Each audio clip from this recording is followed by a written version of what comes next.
Jeudi 10 septembre 2009, Michèle Alliot-Marie, ministre d'État, garde des Sceaux, ministre de la Justice et des Libertés, s'est rendue au centre pénitentiaire de Rennes. L'occasion de faire le point sur le travail en prison. Accueilli par Michel Beson, directeur de l'établissement, le garde des Sceaux a découvert un établissement dynamique.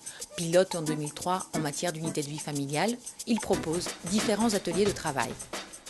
Je dirais donner un petit plus en 2003 lorsque l'administration pénitentiaire s'est engagée à construire les unités de vie familiale dont Rennes Femmes a été l'établissement pilote.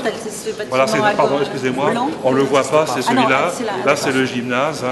Voilà, donc les unités familiales ont été donc expérimentées en 2003, validées par le président garde des Sceaux, monsieur Clément, en 2006.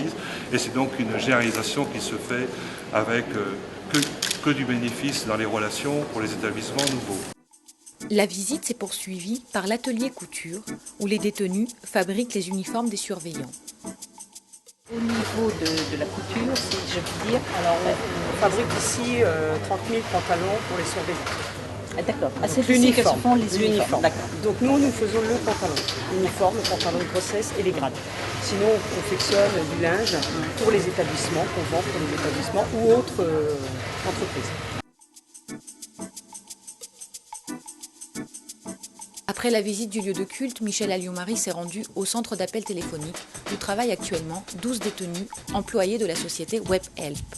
Toutes ont exprimé la satisfaction de se sentir pleinement salariées.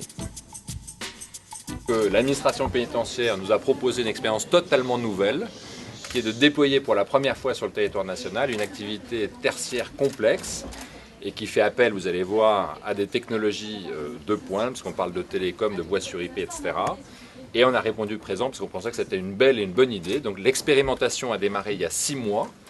On a eu à peu près 1 mois de mise en place d'équipement des locaux et de formation. On a eu une sélection intensive puisqu'on a eu beaucoup de candidates. Malheureusement, il y a eu beaucoup d'appelés, peu d'élus puisqu'on n'avait que 12 places.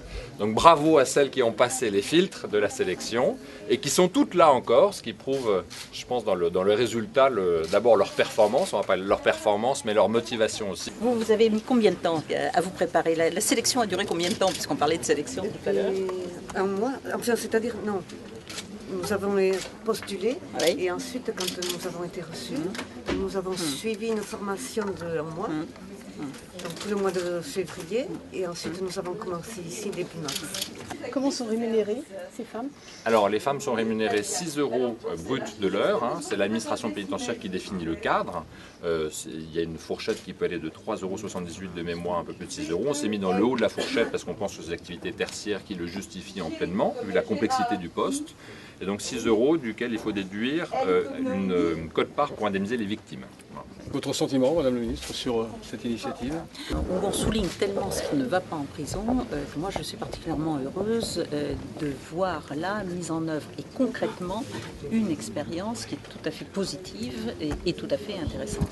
Je tiens à saluer les initiatives qui ont contribué à cette réalisation et je crois que nous voyons bien là aussi comment la prison, qui correspond aussi à un besoin social, peut intervenir pour aider des gens à se restructurer, à se réinsérer et à préparer ensuite des vies qui soient une deuxième chance.